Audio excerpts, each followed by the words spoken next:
Alright, hello everyone. This is our second episode. Or We're gonna talk. possibly first if we can't find the file. Right, so this is either episode 1 or 2, but either way, it's about Star Wars. And this will be talking about episode 8, speculation. We're going to add to the long list of videos that people are speculating about. So, Alright, I think we should start off first with what we already know. It's going to be directed by Rian Johnson. So let's just start with the director. What do you think? Are you happy for Rian Johnson? I'm not really I haven't watched anything that Johnson's done. I think Looper's on Netflix, so I should probably pick that up, or not pick that up, but watch that, see kind of his sensibilities. But I'm glad that from what we know so far, from just what everyone's saying, it seems like he's going to be very different. Like Abrams has already said, Right. his tone he'll have a completely different tone than the other ones. Like it won't feel like the original trilogy, which is good. Yeah. I think in the end of the day it's a good. I think Mr. Sunday Movies plug for him said this too, but I kind of agree. I'm glad JJ left. Or well, he's still involved. He's a producer, but producer director they can be they have different responsibilities. Mm-hmm. But yeah, I think JJ was a good starter, and then Johnson could take it from here. Yeah, so starting off with speculation, do you think that we will explore, who do you think will be the focus of the next movie? Do you think it will be Rey and Poe, or not Rey and Poe, training, Rey and Kylo kind of, their training being parallel? Yeah, I can almost picture the advertising right now of them kind of doing a back-to-back kind of thing. You know how when you focus on two people. Mm-hmm. How much of the movie do you think will be focused on Poe, Finn, Hux, and Hux Phasma, and we know that there will be a new female character brought in. They're down to 4 actresses. They might have already cast actually by this one because filming already started a few weeks back. But we know there will be a new female lead who will be working with Poe and Finn in their subplot, who I believe the character will be love interest for Finn, is what they've said, or at least that's the main speculation. That's a good point. I'm not sure. I kind of believe, at least maybe this is just more me, how I would do it, is that I try to balance Rey and Kylo's training, kind of like that's the 2 points, 2 journeys that will eventually intersect, and kind of, I don't want to, this might sound bad, but scoot Poe and Finn off to the side. Mm-hmm. Yeah, I definitely think we'll get, that will be the A-plot, and then for Finn, Poe, and whoever this new character is, which it's weird to add another main into the, I don't know, she could be like the Lando Calrissian, I guess. It was just weird because we're already, that will be the B-plot. Well, though I guess we did do that before with Lando, but right. Interestingly to me, the fact that they've already said they're going to give Phasma more screen time and Hux more screen time, so it seems like it might be either really crowded or those characters will, what my guess will be, it's kind of going to be like Empire in terms of you've got your hero training, but in this case it's going to be your hero and villain are training, and then I could see like that, how in Empire because you have the... I mean, Empire had almost like its own little H story. Each, I consider the 3 main plot points to be Luke, Han, Leia, and Vader. Like, those are the 3 main plot points that all intertwine. Mm-hmm. But in each little mini verse of the story, they had their own little mini stories. Like Vader, he had, killing Admiral Ozzel, Admiral Prietz, trying not to screw up, those Imperial officers, and of course Boba Fett. And, well, while Han and Leia had Lando, they met Lando in Bespin, and of course, Luke introduced us to Yoda.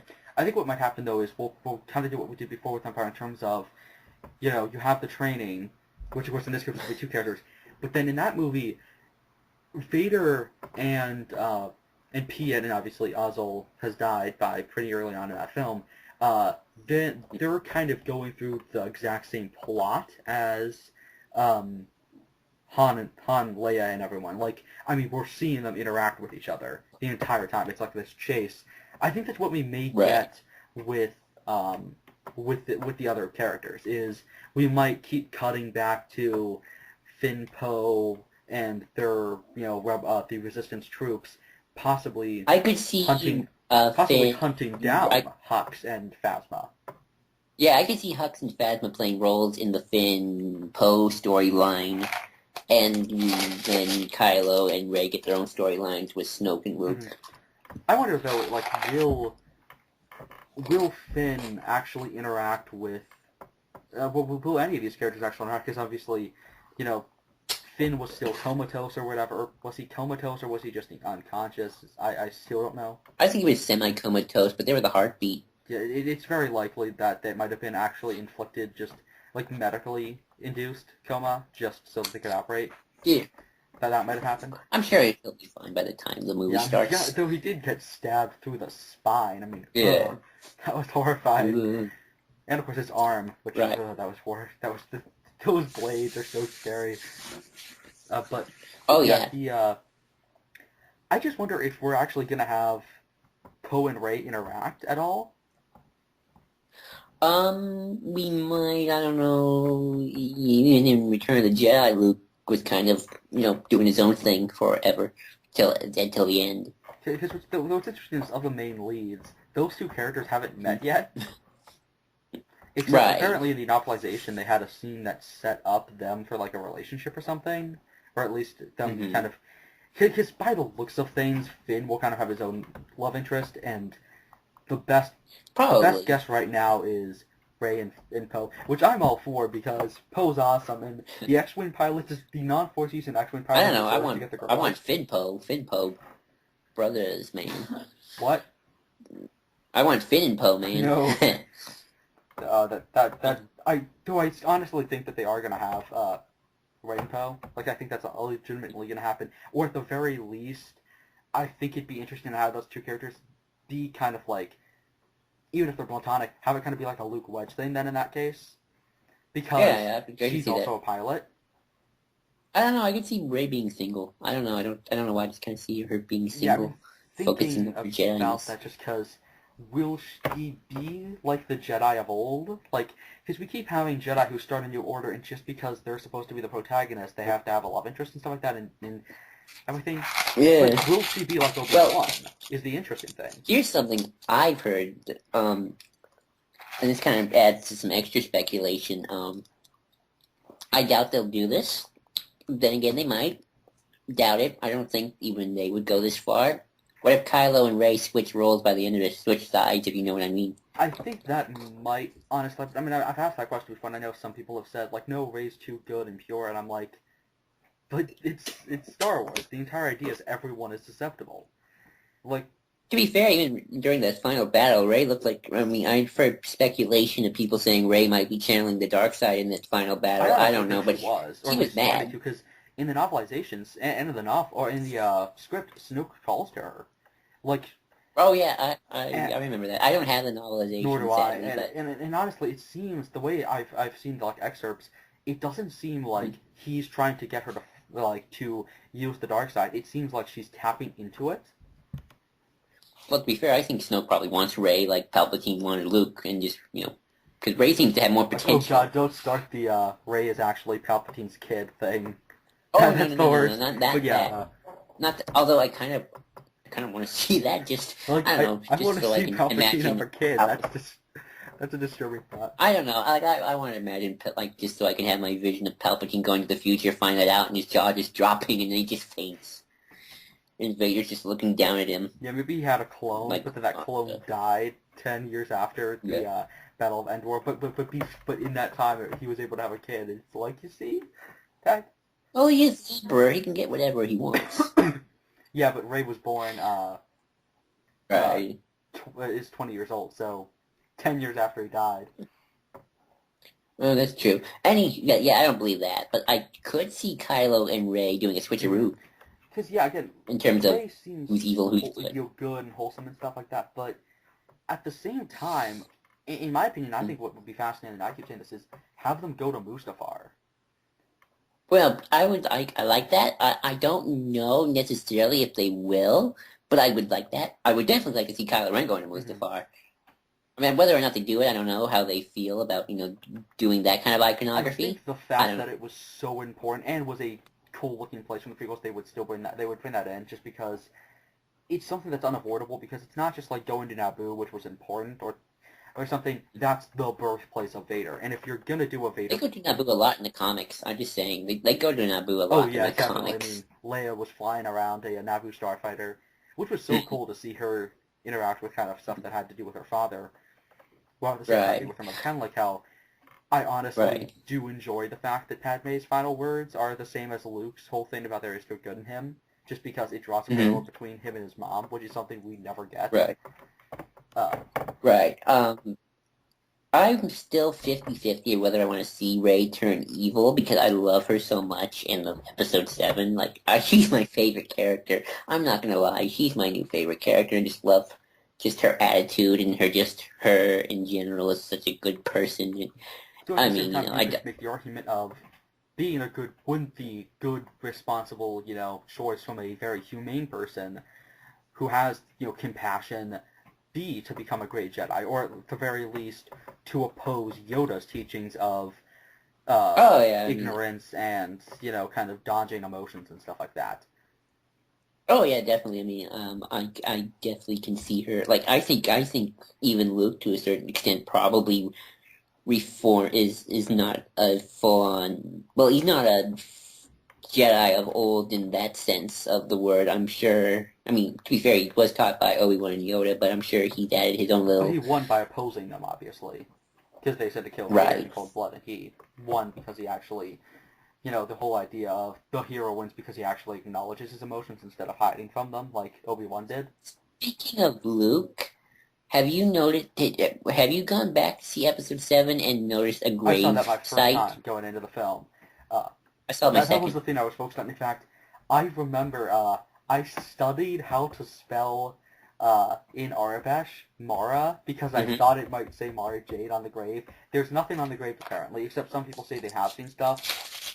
I didn't, Hmm. but I it didn't seems either. like it's just a rock. But I mean, Not the way I think it's a grave, but just the way Luke's mhm. looking at it and just the way it's angled. And apparently he knows who Ray is. Obviously, like I'm curious to see who that is. I mean, I don't think it's Mara Jade. I just don't see them going that far. Like I know they want to make everything canon, but I don't think they're gonna like be that tie into everything the ODU is doing. Which is why I don't think Guillermo del Toro's character is Thrawn as much as I want him to be I don't think she'll Thrawn. be Mara Jade. I think she might have either the name Mara Jade, but not the personality, or at least not the backstory, or possibly, I can see the personality, but not the name. yeah, Like Kylo Ren is Jason Solo, with kind of, which is the name of oh yeah, Ben. he's Jason Solo with Ben's name, or with Ben's name. Which is a lot of people complain about. They just wish it was Jason for some reason. I actually kind of like the idea of naming it Ben. I like the name Ben. Yeah, my only thing with that is why would Han and Leia name their kid Ben? I actually have a explanation. I think I forgot who said it, but either Captain with Steve, Captain Logan, somebody said it, and somebody said it, they call him Ben because Ben Kenobi is the reason Han and Leia met in the first place. Like if it weren't for old Ben getting Han Solo involved, Han and Leia would never met. Yeah, but at that same time, I guess that makes sense. But actually, my grandma said something that was interesting. In Hebrew, Ben is son, which I think Hmm. might have been intentional, seeing as J.J. Abrams is Jewish and does like that Oh, whole yeah. names having a meaning thing. So that could possibly be Well, it. Vader is father in German, so that's a Star Which Wars is tradition. arguable as to whether or not Lucas knew that, since Vader was not supposed to be his father, obviously. Yeah, I yeah. mean, there was supposed to, actually, in the original script for Empire, the woman who wrote it, which, yeah, Empire was actually written by this, like, elderly woman Hmm. who died before the film came out, who's a very famous Oh, yeah, I heard about sci-fi that. writer. She, I mean, there was a scene where Anakin, like, on that log with Obi-Wan, Anakin showed up. Oh, In wow. fact, in the Star Wars Marvel comics, uh, Anakin actually shows up with, and teams up with Vader at one point. Hmm. When did that happen? In the classic Marvel comics. Oh, classic Marvel And comics. Okay. we find out Vader's actual name at one point. Luke and Leia are constantly kissing, and it's like, well, this is weird because this was before Oh Empire. yeah, I heard a book where they, you know what? Oh, the Splinter of the Mind Eye, where they imply between chapters. Oh my, Yeah, that oh, that's the kind of thing that it's like, that George. kind of thing you want retconned when you reboot your expanded Yeah, but at the universe. same time, Oh, they do Kiss an Empire, but twice, and three times twice. if you watch the deleted scenes. But what's interesting in almost a fourth time if you watch another deleted scene, but what's interesting in what this film might do, or with retcon, or what might build upon those retcons kind of thing, like, because we didn't know at first that Vader was Luke's father, and I think they're capitalizing on that right now with Episode 7. Oh yeah, they're definitely. I think these new trilogies are going to. Well, something that they've already done is pretty much say. Hindsight? In a kind of weird way. No. Episode 7 did something in a weird way where it almost acted as if the Revenge of the Jedi ending had happened. Everything where that Revenge of the Jedi was supposed to happen happened. So kind of semi-retconned Return of the Jedi in a weird way. Well, I don't want to say character-wise. Character-wise, kind of, definitely. Luke ends at the same point. Yeah, that, and it's definitely using a lot of stuff that George didn't use originally. Like, it's using a lot of old concepts. Yeah, like, spoilers, stabbing Han. Well, I think Han was supposed to get, shot, but, not just stabbing Han, I'm not quite well, Starkiller, there's another one. Using the name Starkiller, like, all those old drafts. Oh, and Rey's, goggles and mask are when, Luke was a woman at one point, which is where the character of Leia comes from, interestingly. Because remember how Luke was at one point supposed to be a female character? No, I do not, but I'm sure that probably happened. I have the Art of Force Awakens with me, and it's too heavy to get up right now for me.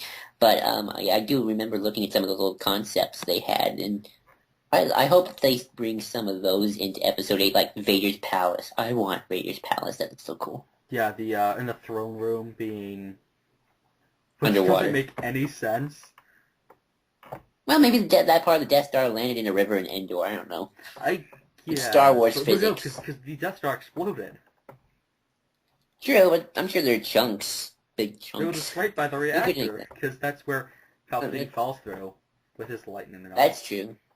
But well, of course, Palpatine didn't cause too much of like an explosion, because obviously Palpatine hit the Falcon and ended up naked in space, flipping off the. Oh wait, that's Robot Chicken. But so here's something I've actually thought about just right now.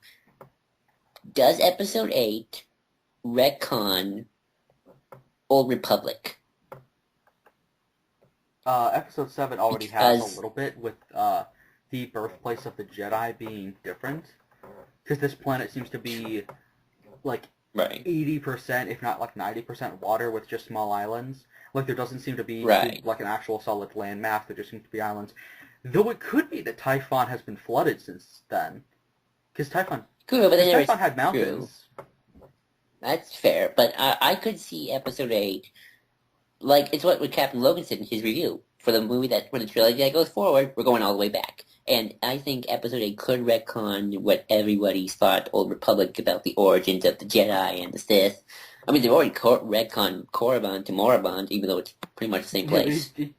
When Yoda lands, I'm like, hey, I remember dying there a bunch of times, because it's the exact same entrance to the tombs as in the Old Republic game.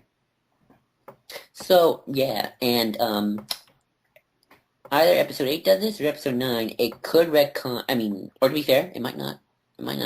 It might also retcon the Plagueis novel as well, because if Snoke is Plagueis, as everyone says, everyone theorizes. I guess it would be less of a retcon and more of a, well, I guess Plagueis is dead, though I think of it more as being... No, not just that he's dead, that just the character of Plagueis is retconned in that it's not entirely the same thing as it was in the old EU, because I'm talking to another friend who thinks it's Plagueis, but it's a different Plagueis who's like thousands and thousands of years old and has just been watching the Sith, and he was like, in the novelization, he said he had other apprentices. So Kylo's not the first. Mm-hmm. Though, well, and Palpatine not being the first either. We know that he's he can't be like around since like the ancient days of the Jedi and Sith, but we know that he's been watching the Empire at least, which makes sense. I mean, I really want to know what happened, what Plagueis was doing. What Snoke was doing all that time. Yeah, maybe it's not Plagueis, maybe it's Tenebris getting his revenge, or like the guy. Well, actually, it could be the guy who honestly. It resembles in a few ways a character who was mentioned in that novel as well, who was brought into the Legacy books, who was one of the masters of the Sith during the World War II, who would meditate. It's Darth Revan, isn't it? No, the guy who would only meditate. Like he never had a lightsaber. He would just meditate, and he would put himself in a stasis, and he put himself in a stasis till the Legacy era, and so he showed back up, which is really interesting. That could be what they're doing right here, is an ancient Sith shows up. I mean, or at least just the basis of that idea.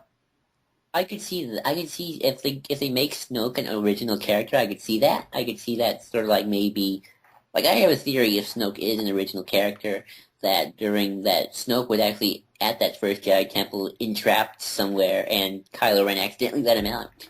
Yeah, I mean, that's possible. After all, we are doing a lot of stuff with what do you call it? I forget what the term is, but certain items in the Star Wars universe having... They're definitely cherry picking, as people call it, although I think I use that in a much nicer term. EU stuff and putting it into the movie, like Kylo Ren's Jason. The First Order is basically what always happens to the Empire. They shrivel up, but yet they're still around. What do they call themselves? The Imperial Remnant. Starkiller Base. I mean, to be fair, in the old EU, there were a bunch of super weapons in the old EU. I mean, the Galaxy Gun, the Stun Killer, the World Devastator. Well, don't forget, the Star Killer, or not Star Killer, the Sun Killer, that, in that story, there was a third Death Star. Like, there was a third Death Star and the Sun Killer, and a fourth one that was being made as well, all in one black hole. But don't complain, people. There's the third Death and fourth Death Star in the old EU. The old EU is not perfect, mister. Oh, yeah, it's definitely not. Though, yeah. My thing is, of course, it actually moves on. Like, it doesn't just revert. Like, even though it was at a constant state of war, I think in the early 2000s they started to kind of get to a point where everything kind of improved, where, you know, the Yuuzhan Vong were a badly handled story, but they didn't... Which is funny, because I know that splits people down the middle, definitely. Too. I mean, I know some hardcore Vong. What's interesting is about that story is, it kind of... People think Snoke was a Vong. Could have been a Vong back before the movie. Yeah, that they thought he was. They didn't. They now don't think that anymore. That would have been interesting, I guess. Well, it's in the unknown regions. That's something that from the old EU too. Which is where the Chiss are, I believe, as well. Right. I kind of hope they bring Thrawn in, like, again, but maybe that's just me fanboying a little too much. Like, the thing with the EU in the movies is sort of like, it's hard, sort of like what Marvel might do. Like, they're never going to show Phil Coulson in another Agents movie again, kind of a thing. Sort of like that. Like, they don't they want it to, they kind of like, the movies they want the movies to stand on their own without, and the books can reinforce the movies and, you know, expand, but they aren't necessary. You know what I'm saying? Kind of a thing. Like, Rebels is never going to tie in to Rogue One. They're going to be conscious about it, but they're not going to tie in. Yeah, and Lords of the Sith is never going to affect Episode or Rogue One as well. I want to see Cham Syndulla in that film. I want a French person in there somewhere. Yeah, like, I mean, EU stuff can affect EU stuff. Obviously, it is. Lords of the Sith, the first Clone Wars arc, and Rebels, that all has Cham Syndulla. And I could see Rebels Thrawn appearing in Rebels first, then getting into that, maybe being that mysterious admiral in the Aftermath book, which I hope, and then appearing in other stuff like the comics. But I don't see those things touching the movies. I think the movies are going to be semi-untouchable. Yeah, it's going to be Maybe. the Skywalker saga and these other things that Right. happen. Now, to be fair, I could see the EU maybe affecting more of the anthology films, but even then, I don't necessarily think so. Like, it's going to be like a tier system. Movies, EU. Yeah. And of course, I mean, with, what was the thing I was thinking of? Back to Phasma and Hux. Right. What do you think they're going to do for Phasma? Because, I mean, my problem with Phasma has been she's so I think she's going to be Rey's, Finn's archenemy. I think they're setting up a rivalry. Finn and Phasma. That's probably because, likely. Did you read? I mean, you read Before the Awakening. You know how they kind of said Phasma was grooming Finn to be this stormtrooper ex-officer. Yeah, she wanted him to be part of the honor guard and everything. Which, in the movie, I hate the fact that he's a sanitation officer, and he's just kind of like he's a nobody. He's just kind of like a random trooper. Because the fact that he's against, because his qualms are just kind of like randomly. He's like, oh my gosh, we're gonna shoot people. In the Before the Awakening, I kind of dislike Finn now that I've read Before the Awakening because he's so much better in that book. Where the idea is more that he leaves the First Order because he cares about the stormtroopers, but he feels like they don't actually care about them, like the First Order leaders. That's cool. Right. Although kind of funny now because Before the Awakening now gives more character to TR-AR. Is that what we are calling? What fans call him? That character, which. Nines. That's his real name. Nines. I called that before anyone else did, because when I first read Before the Awakening, I was like, "Hey, that's the traitor guy." In fact. Oh, cool! I didn't figure that out. Because the thing is, when I saw that in the movie, I was like, does he know Finn personally? I mean, when I first saw that, I thought we were gonna find out that the guy who turns out to be what's his name, Slip. I thought we were going to find out that guy didn't actually die, and he was brought back as TR-AR. So, here's something also I can think about for Episode 8 in terms of the bad guys, because I love talking about the bad guys. Do you think, I have this theory that Snoke and Kylo Snoke will separate himself from the First Order. Because already I can see that Snoke and the First Order are more... They're allies, but it's not like Snoke's whole thing is all for the First Order. He's not about the First Order. They're just a group that serves Hux is for the First Order. Hux is like... He is the First Order embodiment. I think they're going to do a legacy thing, where you have the insane Imperials... Or no, you have the Imperials who care about order. Then you have the Imperials who... like serve the Sith Empire, who's just the dark side. Then you have the Jedi, and then you have the Republic. Or I could see it going where... Which was in that series, the Empire was the good guys. Right. I could see it going where... Since the First Order is not big like that, as that Empire was by the time that happened. They play it like they are. Right. Well, yeah, Which I want to see, like, almost like how the big is the First Order? had, where...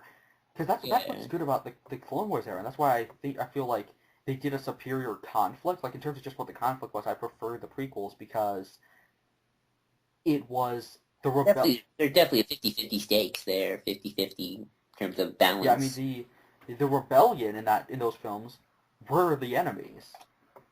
Right. Systems. In fact, Jason Fry, who wrote the Essential Guide to Warfare, which is amazing, has outright said that he intentionally made the Separatist backstories a lot more sympathetic and a lot more like the Rebellion. Obviously, there's the corrupt, insane, sadistic people who just want to use it because they're corporations, and they, stuff like that, and they just want power. But then there's also the people who legitimately were getting screwed over by the Republic and felt they weren't being protected.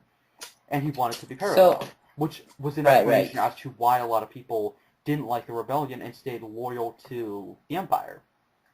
Because they've seen this before. I love that. Because in their look at the Tarkin novel. Teller is a separatist. Definitely. The Separatist Armada, the remnants of it are the beginning of the Rebellion, which I feel like needs to be brought into Rebels at some point, because I could see them doing it a little bit, but I like. I'll just a little off topic. I like what they're doing with the rebellion in this new canon, and not necessarily the idea of it being a cis plot, which I know a lot of people find just silly. Mm-hmm. But I like the idea of it being. It's actually very realistic. Separate cells all over the galaxy that eventually coalesce around each other and then become one big Yeah, I mean, what army. annoys me about Force Unleashed is, and I looked this up to clarify. I had the files and everything for Wikipedia. The Declaration of Rebellion was not made until 2 BBY in the old continuity, and that's still consistent. However, there was 2 BBY was also the date of the Corellia Treaty, which you see in Force Unleashed. And my problem with that is, there they state that Bail Organa and his people haven't actually started fighting yet. And that's my problem, Yeah. is it took till 2 Yeah, BBY yeah. for them to actually engage in conflicts. No, Bail Organa wouldn't do that. He's Bail Organa. He's always fighting some noble That's what's cause. great about Bail Organa, is like, you got Mon Mothma who's just like, we're doing this, but only for peace. And Bail's like, no, we're doing it. I feel actually sorry for Mon Mothma in the new canon because they kind of put the stupid stick on her. Or maybe the idealistic stick on her. Yeah, I mean, she's kind of like Satine, but not as annoying. Yeah, I mean, I like her more. I will. Okay, this is the one thing I'm gonna say. I like Mon Mothma more in the old EU. I loved her in the Thrawn trilogy. She Yeah, was she awesome. actually had a compelling reason, things and stuff Yeah. she was doing. Akbar was also great, which I wish Akbar wasn't just him and Nine were just cameos in Force Awakens, which brings me into another thing for Episode 8. More Akbar? Akbar and Nine and all those Right. characters. Will the, I mean, obviously we're getting a lot of other characters, but if Finn, Poe, and this new love interest for Finn are getting their own subplot, I hope they do kind of that. The Republic is this massive army facing off against the small resistance that is very powerful. And I think what might happen is we might find that there is, like, obviously the Republic didn't want to get involved, but in my headcanon, the reason that they were on the Hassanin system instead of Coruscant is that the military was at Coruscant, and they wanted to avoid anyone taking military action against the First Order. So in my headcanon, Wedge Antilles is like the leader of the rebellion. Of course. So there's the entire military with like all these fleets. They say there was one fleet on the Hassanin system. I hope they at least explain what's going on. Like, okay, here's my speculation for this, and this is where World War II parallels come along. You know how I feel about this. Leia, I'm going to say right now, Leia is Winston Churchill. Completely. If you read the EU stuff, she's Winston Churchill. She was the person railing against the First Order, and all the senators are like, "Oh, Leia, you're crazy. You're crazy, Leia. You know, you're crazy, First Order. You're just seeing ghosts." To quote Alex, saying that she's just going back to what she was good at. Which, to quote Alex, what's so bad about being good at killing fascists? Yeah. Oh, speaking of that again, I was actually going to say, like, I think for episode 8 or 9, what could happen is that Kylo will either betray Snoke and the First Order, or, no, Snoke, I'm trying to figure this out in my head myself. Like, Snoke and Kylo will betray the First Order to do their Sith thing. Set them up for destruction. But I don't, like, because this First Order isn't as large, I could see Hux managing to keep the troops all in line. So now you have, like, two villains. You have Snoke and Kylo, well, mostly Snoke, doing his Sith thing, and you got Hux, who's leading the First Order, and it's like, oh, Snoke's betrayed us, we must continue the fight for the First Order, We're Palpatine. Maybe that's where Thrawn comes in. Maybe that's Benicio del Toro's character. I would love to see that. Whoever he is, he might take over the First Order. Again, like, I have this headcanon, and I kind of want it to be true. But again, this could be just me fanboying, and I don't know if they're going to do this or not, because again, I don't think they want the E to be touched too much. But I have this theory that Thrawn started the First Order, Snoke came in and overthrew him because he's a Force user, and either Thrawn's dead, if he's Plagueis, or Thrawn's in exile. He didn't even have to be a Force user, he just had to, political mastermind for like 5 minutes, and he's taken over the entire Republic. Right, because you could definitely see the separation between Snoke and the First and Order. especially Kylo, In, because in, in, I mean, we find out that not right. only Hux, but also Phasma apparently hates Kylo because Kylo is not a member of the First Order. He has no rank. He is just Right. essentially bounty, like not a bounty hunter, but like he's essentially to the First Order what Boba was to the Empire. Right, like the difference between Kylo and Snoke and Vader and Palpatine is that, well, I do would say Palpatine didn't care much for the Empire as he did more just for the Sith He didn't in even care about the general. Sith though, because No, he cared yeah, about for he himself. just wanted power for himself. And Vader, by that point, Vader had given up on life itself, so he just do what he told until he found out Yeah, about and then of Luke. course, the But I whole feel like scene of it will be Palpatine mine, at it will least all be has mine. more of a connection to the Empire because he's founded it. It's his empire. He's the first emperor. While Snoke is more like he's the guide, but Hux and Phasma are the public faces, and they're more into the cause. Like, I can't think of a good parallel to like this. they're kind of zealots. I mean, you could make the argument of,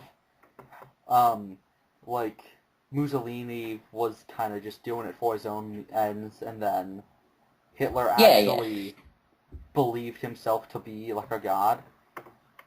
Yeah. Or Well, not a god, but you know what I more mean. like. Like he thought of himself as being better. He thought the Ubermensch. Well, Hux is more the Hitler to Palpatine's Mussolini, if you ask me, because Hux believes in the cause. Palpatine never did. Yeah, I He guess. just cares about himself. Which, of course, And obviously, Palpatine's a lot more like, what do you call him? Caesar. yeah, he's Caesar. I would, yeah, So I guess, Caesar-ish. so I guess, actually, that's a good continuation, because the Republic is essentially Octavius, and his perfect... No, wouldn't the First Order be Well, Octavius? no, because the whole thing with Octavius was when Augustus became Octavius and took over, you know, it was a time of peace, but they didn't Right. actually do anything. There was a small threat coming from the outer areas that slowly seeped in until it was too late and just wrecked Rome. Uh-huh. I think another good example of this Because also... he created this line of people who just didn't Right. learn from the mistakes. Right. I think, yeah, but I think another good example, and this is something I heard on another podcast about Star Wars, is the World War I, World War II analogy.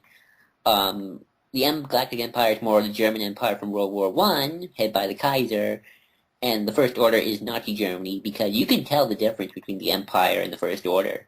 Empire, they're bad guys and they'll do horrible things, but they were never zealots about... I mean, I'm sure there were Imperial zealots in the old Empire as well, but... Jared is the best example of somebody. Yeah, obviously. Have you seen the deleted scenes with Sir Jared?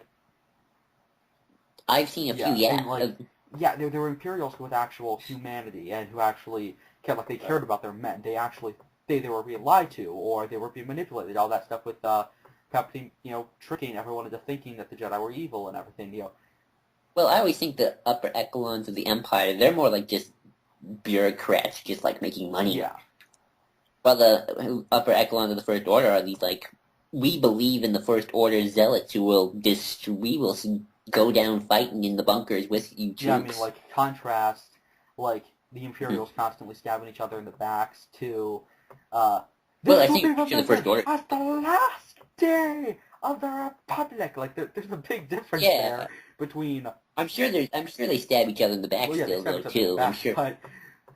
But there's a belief to why they do it. It's, I mean, the reason Hux wants to, I mean, like, I love the face when he looks at, when Kylo looks at Hux, like, and Hux just has this na, like he tattled on him. I think the best Hux look, my favorite Hux look is when they fire the Starkiller base, and Hux has this look on his face of, like, pure joy and sadness, and I call that the look of, that's for you, Dad. That's his look, like, I'm doing this for you, Dad. I'm revenging you. I'm avenging the Empire. I mean, like, there's tears of joy in his face. Mm-hmm. Like, he's... Right, and, like... I was so blown away by that, you know. So, some people have said, like, he got a little too into it, like... You sure the actor who plays Bill Weasley isn't actually a Nazi? Because he's really obsessed with that. And I like that because everyone, when they first talked about him, he's like, oh, he's the new Tarkin. Yeah, he's not. And... Because Tarkin and... I don't think Tarkin was that zealous. I mean...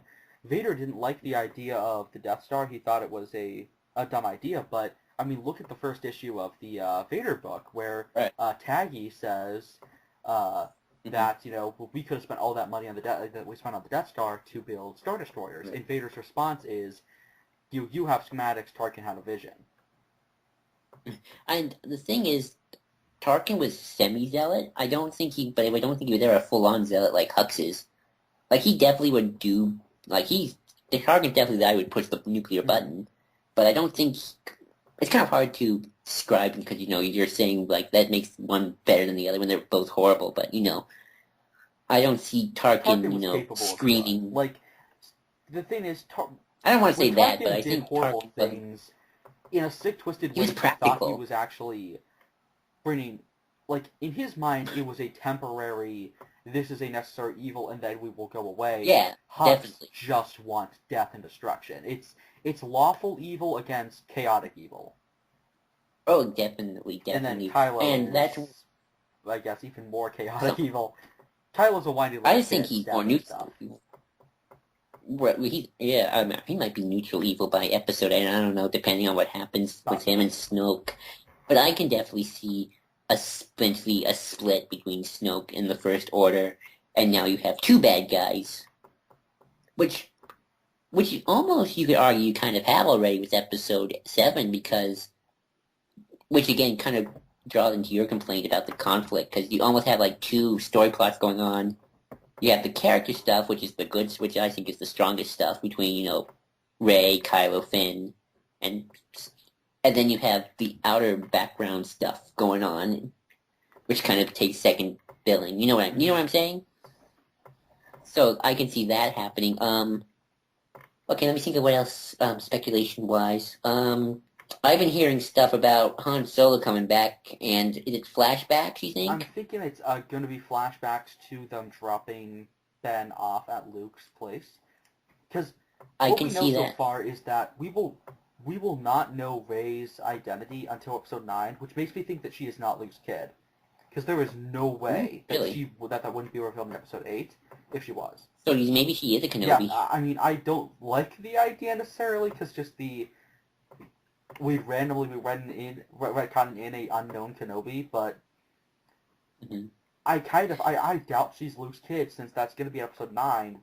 So I think for episode 8 we are going to find out who Snoke is by the end of the film, and throughout the film we're going to have flashbacks explaining how Ben fell. Like, Ben's fall will be explained in episode 8, and then episode 9 will be all about, like, we'll find out who Snoke is in the final scenes of episode 8, and then episode 9 will... Okay, if you say that, then if Rey isn't Luke's kid, then I need Kylo Ren to not be a dark Jedi, whatever they're calling themselves nowadays, because, here's my thing. I guess.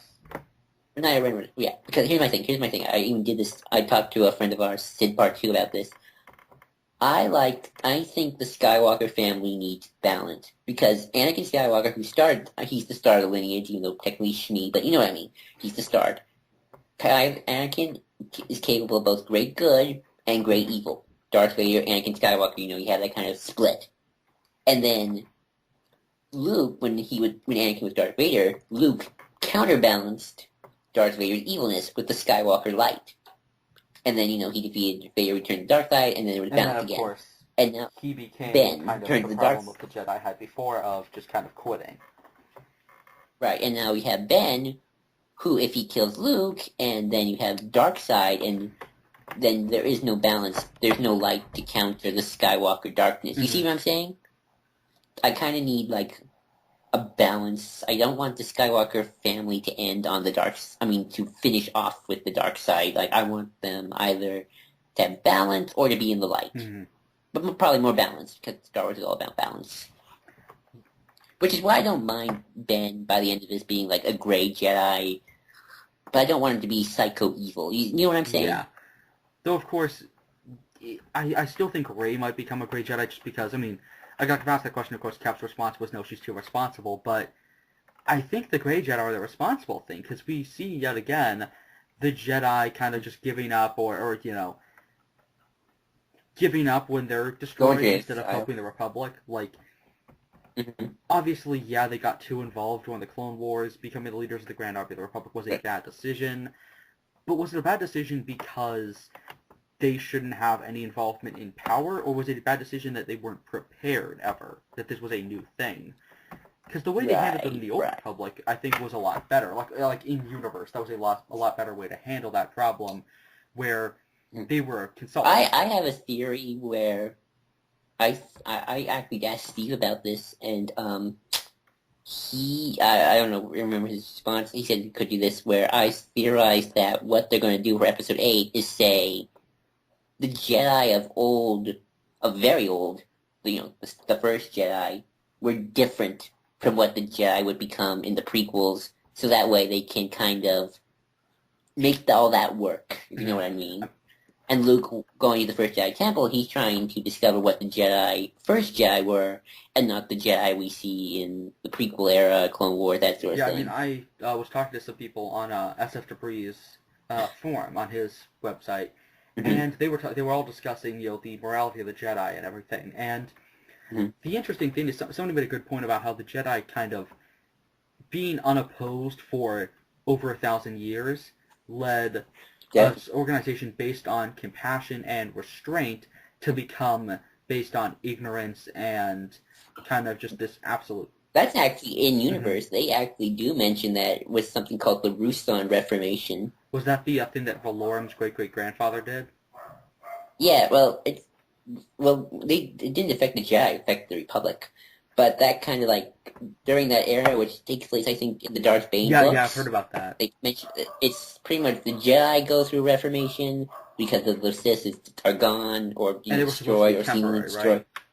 And the Republic, the thing is, at least from people I've talked to, the Fourth Council people, back when I was listening to them, they said that these were not permanent fixtures. They were meant to change over time, but nobody just bothered to change them. These reformations. Which, how many times have we seen that in the real world? Right.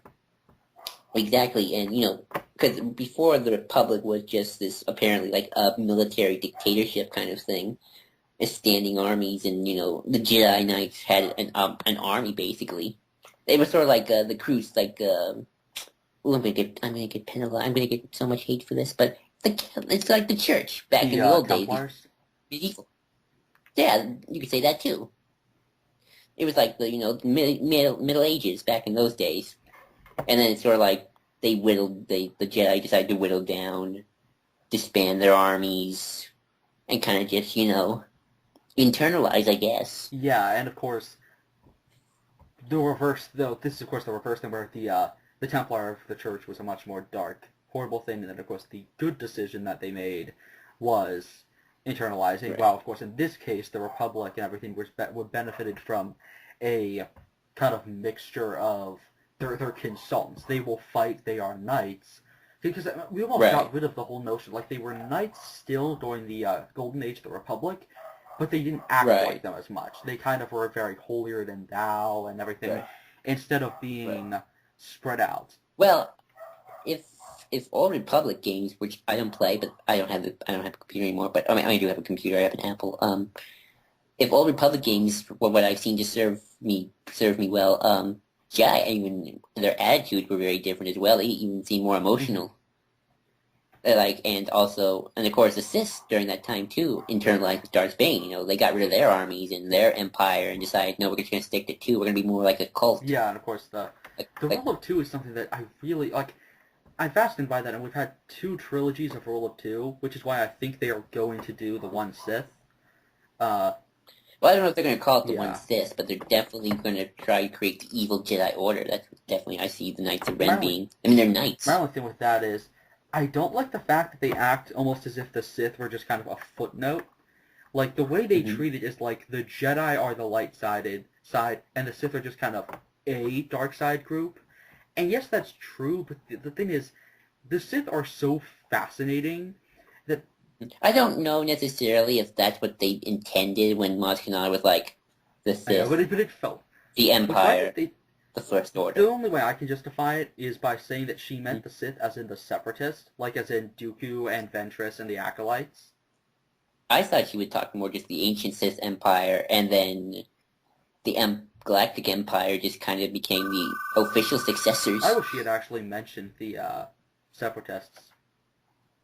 Well, to be fair, well, to be fair, the Separatists thought they were, well, again, the Sith thought they think they're the good guys too, so that's not a good excuse. Anywho, I guess they were yeah. only around for 4 years, but then again, that was building for a long time, because, I mean, the whole thing was, all those years, Plagueis and Sidious and Tenebris and everyone in Maul were just killing Jedi and causing all these problems in the Outer Rim just Right. because they slowly whittled away the Jedi, they made people lose hope, and so then the Jedi, Right. and that's why Dooku left. I mean, didn't he? I mean, he outright said that his Jedi brothers and sisters were dying, and the Jedi did nothing.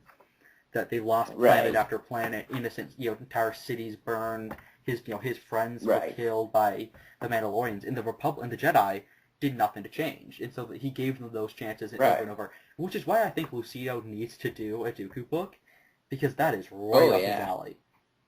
Oh, I think that's his next thing. I hope he it is. It up in Tarkin, because Tarkin talks about that. Oh, I think he'll do it eventually. I think we'll get a Dooku book eventually. Lucino prefers the old canon. He's outright said that, and he's recanonizing a lot of the old canon in his novels. And when's Timothy Zahn going to do a book? That's what I want to see. Bring in the master himself. And what's interesting is, in the old EU, there was a small thing of, we found it just briefly that Dooku, Qui-Gon's rite of passage thing, he was supposed to be knighted, and they went on one more mission, to just this one planet, and it lasted 3 years. It was a routine mission, and something went wrong, and they were there for 3 years, and nobody knew what happened to them. And then they came back, landed in the temple, and Dooku walked him right up to the, they were wounded and everything, looked like wrapped in tattered robes, and he just walked him up to the temple and did the knighting ceremony for Qui-Gon. Like, I really want to know what happened to them over those years. Yeah, especially since Qui-Gon never went to the dark... Well, I mean, to be fair, there is that whole Qui-Gon the secret this theory going around. I don't want to believe it. I like Qui-Gon as a good guy myself, but I've always liked Qui-Gon. People always say he's the worst Jedi, and in my opinion, he's one of the most fascinating, because he outright just opposed the Jedi Order. I mean, I was talking with somebody the other day about the Jedi who... He's the Jedi. I think he's what the Jedi should be. He's what the Jedi used to be. Obi-Wan. Yeah, him and Obi-Wan, I think. Well, Obi-Wan older years, I think. He's obviously young. Obi-Wan was a little... I mean, Clone Wars does a good job of showing... Clone Wars and Episode 3, I think, intentionally show his, like... But the Jedi are good. Like, that doesn't mean they can't have flaws. But for the Jedi, like, kind of like what Teller said, where he's like, they're like, what's the difference between you killing civilians and Tarkin killing civilians? Well, we're the good guys. Well, yeah, like, that's what I thought. Right. Let's see, what other speculations for Episode 8 can we think of? Let's see. We're going to see the yacht that they melted down to make Phasma's armor. Which we actually have, that'd be cool. It's the ship from Episode 1. Like, it's actually it's that same model of ship, which I love, because I didn't know that until a while ago, because I knew it was a yacht, but I didn't know it was that exact ship. Right. Not that. So, here's something I just thought of, which kind of goes back to the Old Republic stuff. Are they going to explain the Force, like, again? Like, they could try to, maybe not, like, explain the Force, but, I think they're really going to delve deep into what, maybe not exactly what the Force is, but do some very, it's almost like the Mortis stuff from Clone Wars kind of a thing we're going to see. Maybe not exactly like that, but you know what I mean. Less of talking about the Force and more talking about the groups that use it. Like, we're going to find out... Maybe, I could see some psychedelic stuff happening in Episode 8, some very, like, trippy. What I really badly want is Rey to go on, like, this... Like, Rey and Kylo to be parallel, like, going on these, like, essentially road trips, like, across the galaxy, going to all these important places. I can see the parallels happening, sure. I can definitely see that. Maybe, like, that Mustafar is where they converge. Because what I really want is Rey to at least dabble in the dark side. Like, I have this mental image of, like, her fighting Ren on Mustafar, and if she is Vader's granddaughter, I think it would be really cool to have her beat Ren, but, like, using the dark side to her advantage. Like, not the dark side as an evil. Okay, here's something, actually, I want to talk to you about, just thinking about it. I've heard some people criticize the fact they don't like it that Ren beat Kylo in the first episode. You think that's a problem? You think that kind of peters out any threat from I Kylo, don't think or it at takes least, away any threat from Kylo. My problem with Rey is not that she won. I hate the fact that she's able to grab the lightsaber and the fact that she's able to mind trick. Because those... Oh yeah, the And problem. the fact that Kylo is able to just freeze people. I mean, I like that he used the lightsaber. I mean, I'm happy. I love the that. shot of her getting the lightsaber, but the thing is, pulling a lightsaber to yourself is not just something that, oh, you're strong with the Force, therefore you can... Like, the Force is not a muscle that you can stretch. It's like, it's almost as if, think of it as, the Force is a completely different body to which there's thousands of different muscles. So, Force choke is its own thing, and this thing. But at the same time, all of those things are kind of connected in different ways. Like Jen Sarai made a good point about how Kylo Ren and her powers, it's more like spells. Like, it's more like Harry Potter, where you cast I cast a freeze spell, so then Rey can't move. Oh, I cast, a freezing the blaster bolt, or kind of like that. But that's not how the Force works. It's not just, you are powerful, therefore you can cast this and this and this. Each skill needs specific training.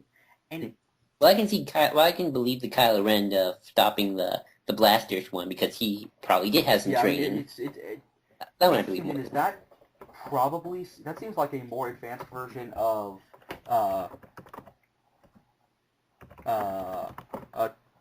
the Darth Vader when he's stopping Han Solo from blasting him.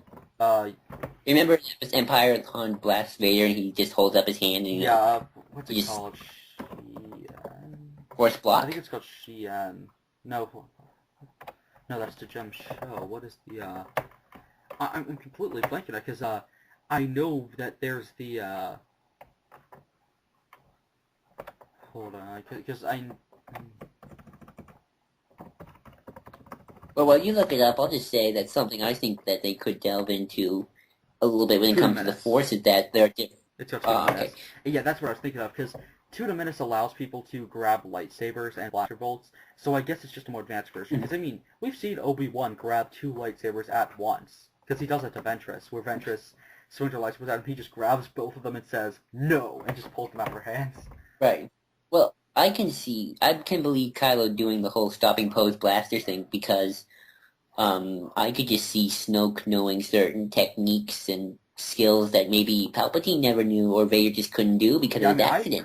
I think that I'm okay with him losing, because in my opinion, the idea that they're showing is he was trained in Force abilities and he has no lightsaber training. He is just a brute when it comes to a lightsaber, and he has no real technique when it comes to that, because he isn't trained with it. I mean, maybe he even got that lightsaber recently. He had to have, because he quit. He left when he was like, well, he had the cross guard already, which we will explore what that means in 2 or 3 weeks. Okay. We will probably know. Well, actually, no, it will probably be like 5 months because it's Rebels. No. It's soon. They've been much better about in terms of their schedule. But yeah, I can't wait to see that. I see so many Old Republic stuff. Rebels is going to re-canonize the Old Republic, probably. I mean, not directly, obviously, but in terms of ships and iconography. Were those ships that Leia had remixed, or did they actually get ships from thousands of years prior?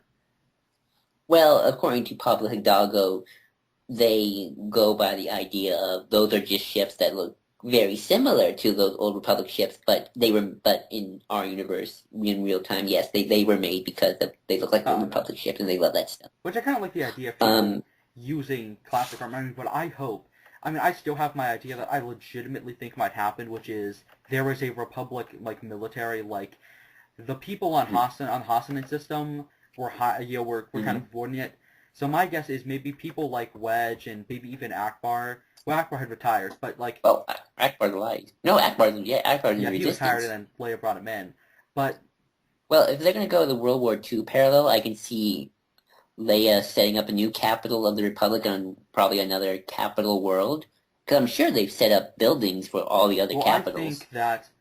And Leia just, rallies the troops. I think that what will probably happen is the reason that they aren't on the core worlds isn't just because the reason they have a rotating capital is specifically because they have a military, but they don't want to use it, and so to avoid people like Wedge who, have the balls to actually do stuff, to avoid those kind of Yeah. people like him and whoever the hell else exists. I just always thought they didn't want to use the core worlds because the New Republic wants to like forget the Empire as much as possible. Like no more Imperial Yeah, what I think iconography. might happen is, like, I personally want it to be Wedge, but I think legitimately there is a military on the core worlds with tons and tons of ships and tons of people trained to fight that aren't being used because the Republic, like, almost sort of they're part of the Republic, but they're essentially, like, on the Republic's leash. Like, it's almost Yeah, like an exile. Like, here, Wedge, I can see them having extra yeah, kind military of like, hey, stuff. Wedge, I take the hope. military, but you're not allowed to cross over into this border. I could see them having extra military stuff, or at least I can see them able to rally another military pretty soon. Hopefully, I think they have the resources. I hope they do. Oh, and my relative just came, so we gotta wrap this up in terms of speculation. Okay, so for episode 8, do you think Boba will show up? Like or any other characters from before? Do you think they're already too jam-packed? I can see that happening, maybe. I don't know. It could be Benicio del Toro character. I could see him being Boba or Thrawn. I want Thrawn more, but if not, I'll take Boba, and I could see that If it's happening. not Del Toro, I don't think any other... I'd be fine with other actors playing Boba. I just feel like either Del Toro's character is Right. Boba, or I do not want any other old characters showing up, or any characters at all, just because it's too jam-packed. Yeah. I could see Boba coming up, though. Or I can... Oh, here's a character I know who's going to show up eventually. Lando. He's Yeah. going to show up. Unless something happens to Billy D. Williams and he gets, like, sick or something, which I hope not, I can see Lando coming back. Like, I can just see Lando, he's mad because Kylo killed his Yeah, buddy. I'm shocked that Lando wasn't in episode 7. Maybe, and especially since he appeared in Rebels twice. And what's weird is, I mean, we got, even Dennis Lawson was asked to come back, which of course in my mind Wedge is cooler than Lando, but still, I'm shocked that Lando wasn't, or that Billy D was the one who, wasn't asked to come back, because he would have. Oh, I'm sure he's going to eventually. I hope he is. Unless he's dead, which would be horrible. Yeah. So, that's all I can think of in terms of speculation for episode 8. We don't have that much information I'm sure so far. No, we could talk about Rogue One next time. There's not then we don't have much information. I mean, we could probably do an entire new speculation thing once the trailer for 8 comes out, which... Probably next year. Well, the film's coming out, yeah, so probably... Christmas. October Comic-Con or whatever for New York, or November, whenever that is. Mm-hmm. Late New York Comic-Con for this year. And Rogue One trailer will probably be, I'm going to guess around, like, June, or maybe even before Batman v Superman, like, around that time. I think it'll come, the Rogue One trailer, I think it'll come out during Civil War. Well, yeah, because that's the film that they're tied in with, obviously, because it's Marvel. Right. So yeah, folks, that's our episode 8 speculation. We might come back to this because there's probably more to speculate. So, bye, everyone.